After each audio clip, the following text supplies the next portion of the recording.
Welcome back, everyone. Before we dive in, be sure to drop your thoughts, feelings, and lessons in the comments below. Like the video and subscribe so you never miss stories like this. Let's get into it. The cruel thing my fiancée did was stare at me across our Detroit kitchen and say, "We're done after payday. I'll leave once your check clears." Here's how it happened. She kept my ring on her finger like a trophy, slept in the spare room as if I were a stranger, and used my car, health insurance, and energy while mocking me for asking basic questions. She made plans with another man named Dion, on speakerphone, a giggle in her throat as if I could not hear.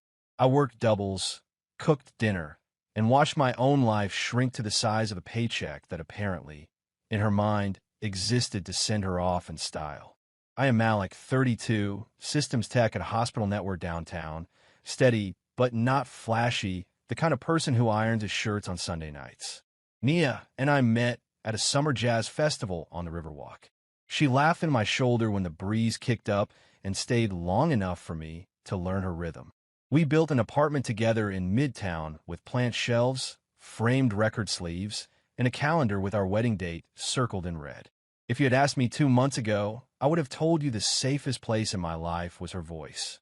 It is wild how betrayal can turn a familiar voice into a weapon. It began with small absences. Nia's phone flipped face down for every conversation. She stopped coming to my mom's Sunday dinners in Rosedale Park, saying my family asked too many questions. My sister Tasha, a nurse who sees through people, asked if Nia was good. I said yes because I wanted it to be true.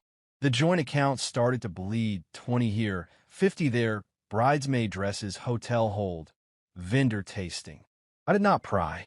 That was the first mistake, confusing my desire to trust with a duty to remain blind. The night she announced her timeline, after payday, she did not even blink.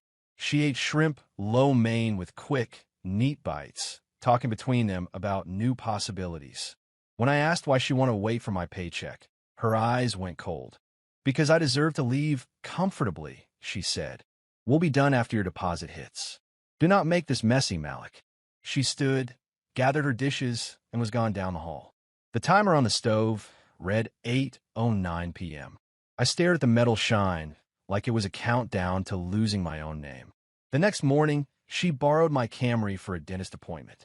She had put the copay on my health insurance because it was easier. She booked a girls' night that became "Might crash at Dion's. It's closer to the bar." Closer to the bar, on the far side of town, was his apartment, a detail she never bothered to hide. The ring sparkled on her finger while she told me to get more milk. I went silent. I realized my questions were not working, so I adjusted strategy. I started with HR at the hospital. I sat in the beige cubicle warmth while Ms. Franklin, who always wore a brooch shaped like a lilac, explained how to reroute my direct deposit to a new credit union. "Takes one full cycle to finalize," she said. "Will you be all right?" Her eyes did not pry. I said yes. I opened a new account at Michigan First, changed the passwords to everything I owned, and put a freeze on new lines of credit. I removed Nia as an authorized user on my card. The bank manager's eyebrows rose a fraction. "Life changes," I said. The joint account we set up for wedding expenses had become a sink. I pulled the statements and saw restaurants I did not recognize, a spa in Southfield, a boutique hotel reservation I did not approve. I knew that if I confronted her, she would spin into outrage. Outrage had become her favorite shield. So I closed the account. I called the vendors, venue in Corktown, catering out of Eastern Market, and canceled our bookings. The contracts allowed for a partial refund to the original payer. I had been the one to send the deposits. Slow money like sap started its way back. At home, I was careful. I checked the title on the Camry and confirmed what I already knew. Mine alone. I gathered my social security card, passport, and diploma, anything irreplaceable, and placed them in a slim folder in my backpack. I backed up my photos, including the early ones of Nia, where her smile looked like a promise. I did not delete them. I did not owe myself erasure. I owed myself truth. I called my barber on Grand River and booked a Saturday morning cut, an anchor to a version of myself that still looked like me. Nia grew bolder as the days crawled. She started using the spare room like a staging area. Boxes, dresses hanging in zippered bags.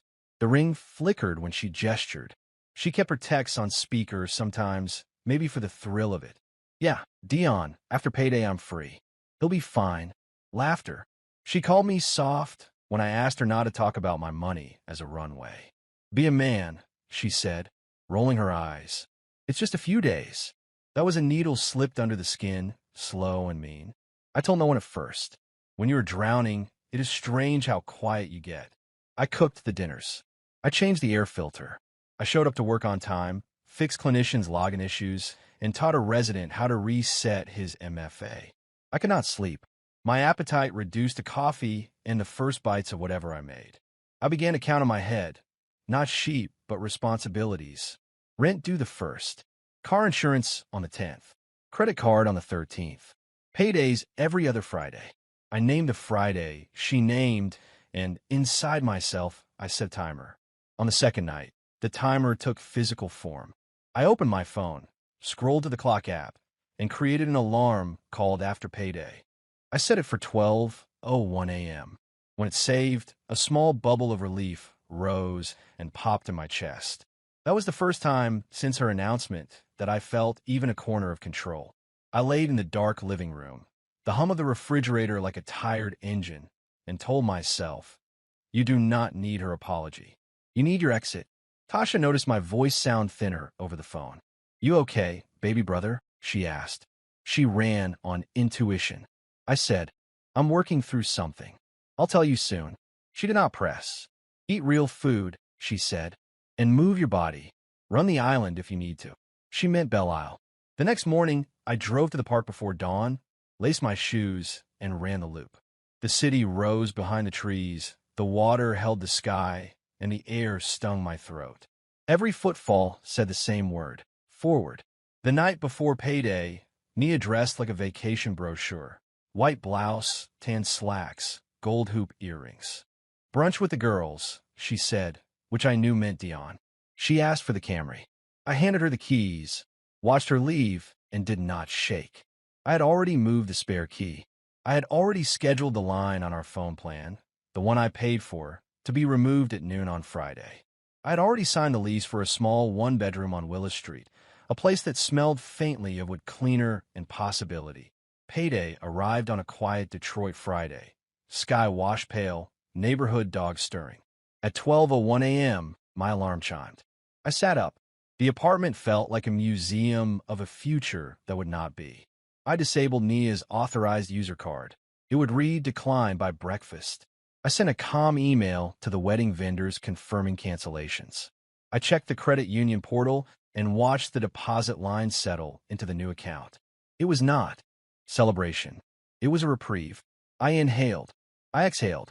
Then I drafted one message to Nia. The timer was to inform you that everything stops today. I wrote. Deposits rerouted. Joint account closed last week. Your authorized user card is disabled. The Camry stays with me. The title is in my name. The phone line on my plan ends at noon. Vendors canceled. Deposits returning to the payer. I'll be moving out this weekend. Lease and keys handled. I read it twice, hearing my own voice in its evenness. I hit send, then turned my phone screen down. The room felt both emptier and more honest. Morning came like it had been waiting. I brewed coffee, ate eggs, and packed the last essentials. At 9:15 a.m., my phone brightened with Nia's name. I let it ring once and answered. Her voice arrived in high-pitched panic. My card just got declined at brunch. They ran it 3 times, Malik. I said yes. She inhaled sharply. Fix it. I said, no. It was not cruel. It was a door closing. She went quiet for a second, then hissed, you petty. The call dropped. I set the phone aside and kept wrapping plates. At 11:03 a.m., she called again. Why is my phone acting weird, she asked. Because the line ends at noon, I said. You should transfer anything you need. She cursed, said I was ruining her day, promised Dion would help, that she did not need anything from me anyway. Okay, I said. Noon chimed. I watched the cellular bars on her line in the account dashboard go gray. Some endings looked like paperwork.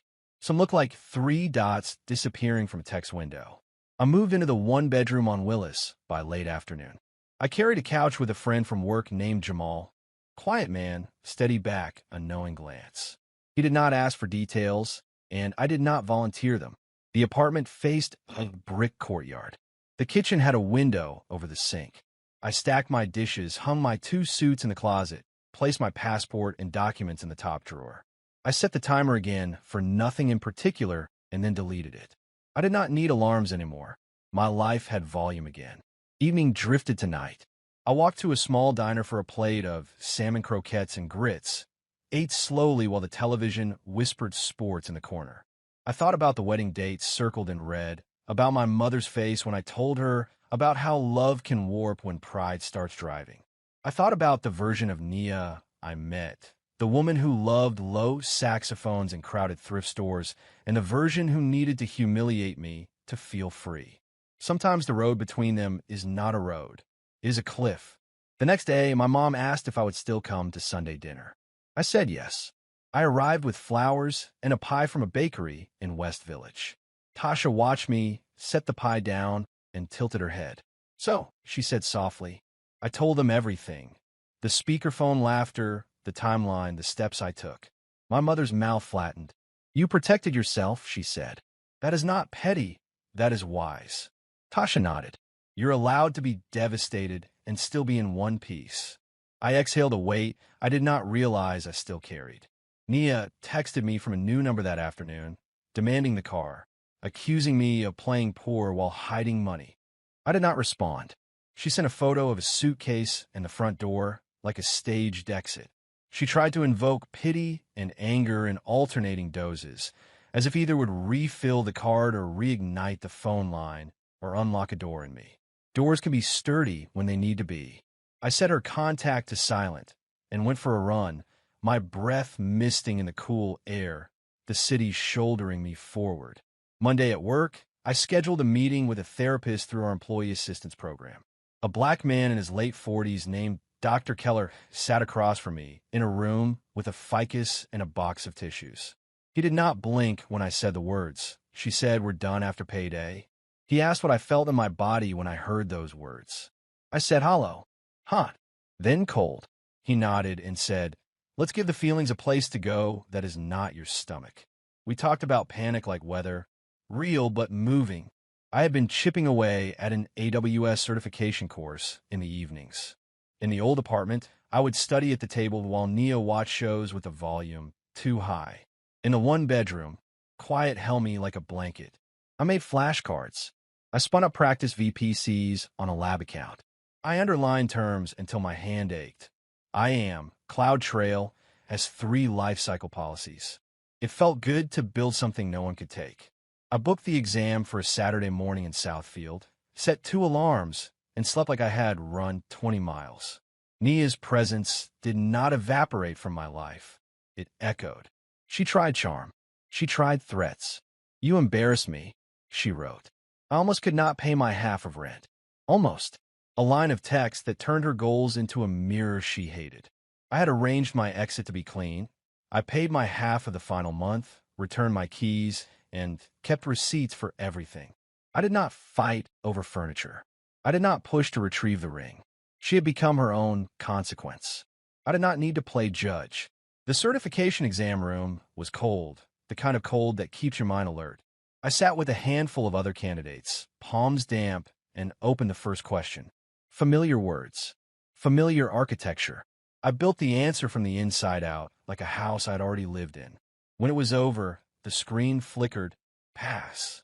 Not fireworks. Just a sentence that meant I could breathe differently now. I stepped into the parking lot and let the November sun press against my face. The thin blue sky stretched quiet over Southfield.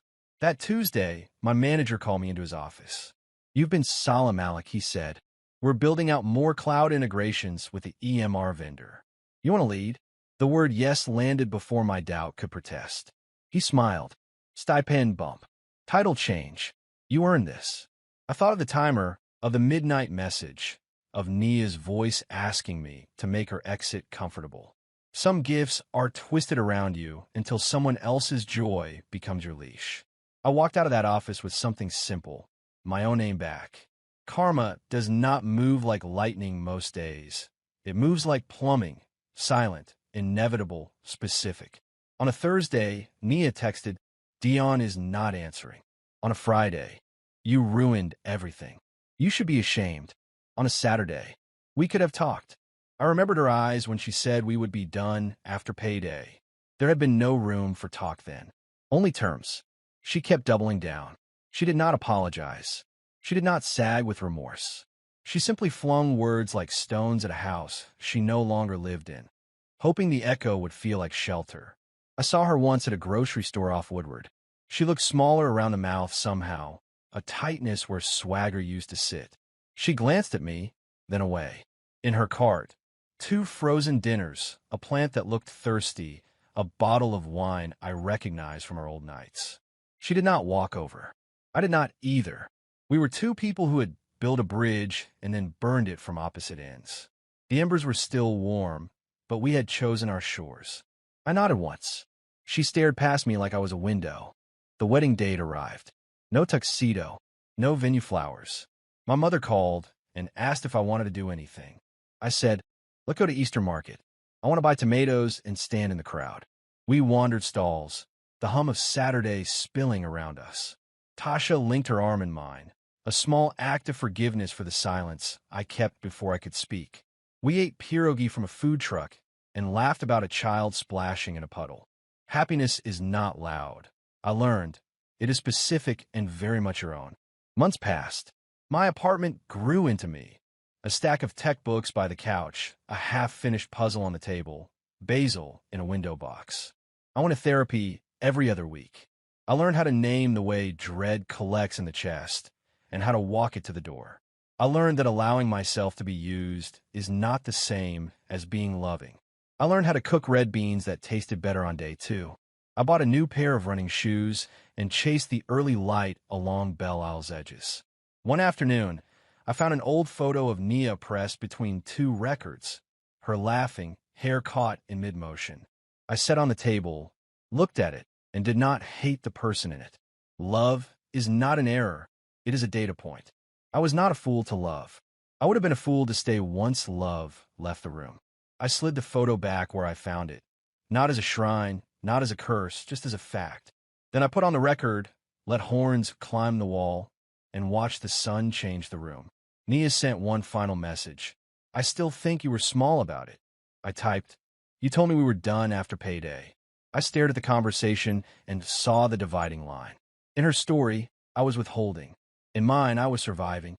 Both could be true to the people telling them, but only one aligned with the facts that I could hold in my hands. Closed accounts, reclaimed keys, canceled contracts, a new lease with my name on it.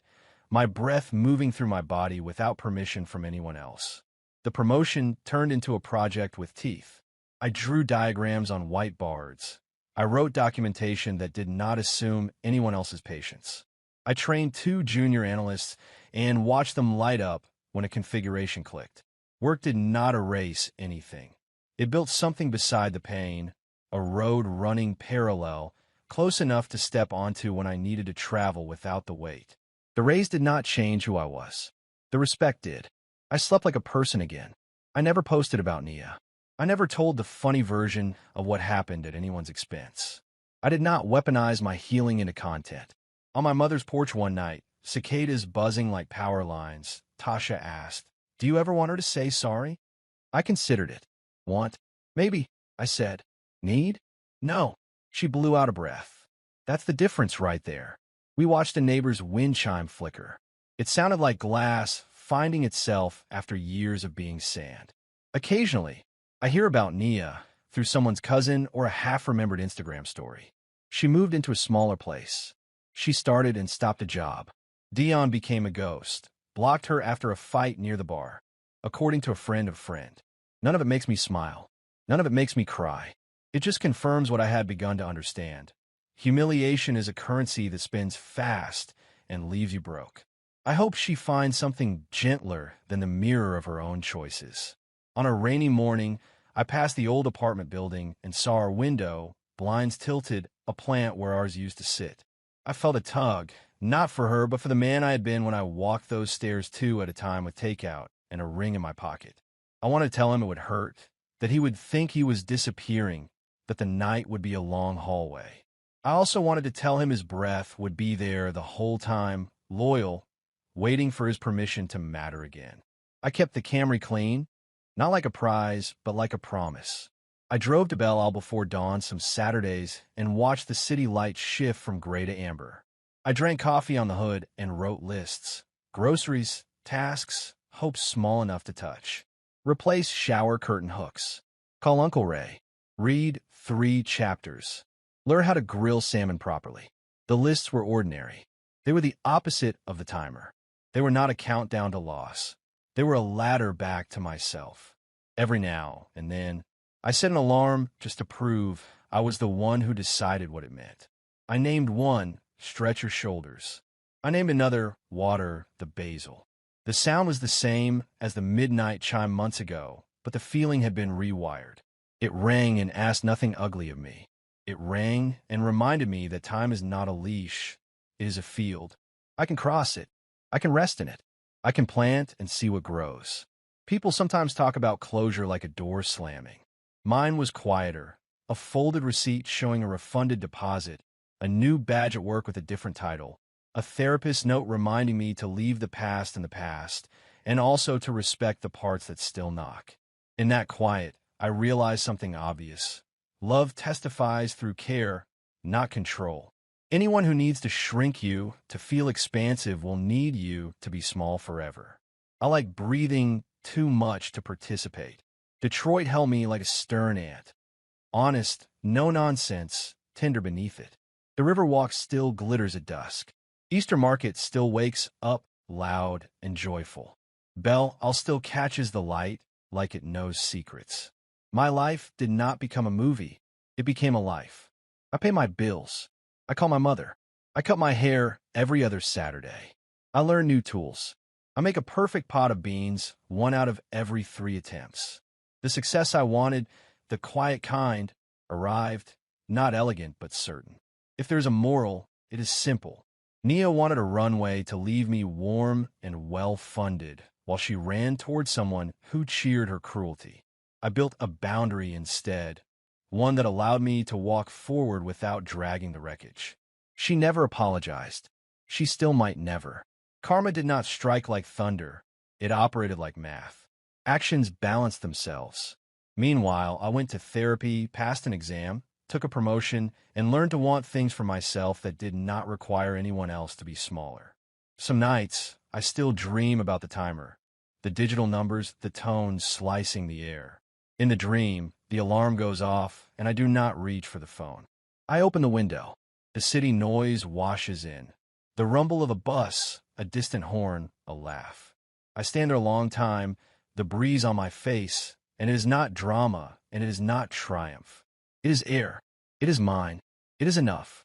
And when I wake up, I stretch my shoulders, water the basil, and head out the door toward a day no one else scripted for me. If you enjoyed this story, please like, comment, and share this video with your friends. Subscribe and turn on the notification bell so you never miss a powerful story drop.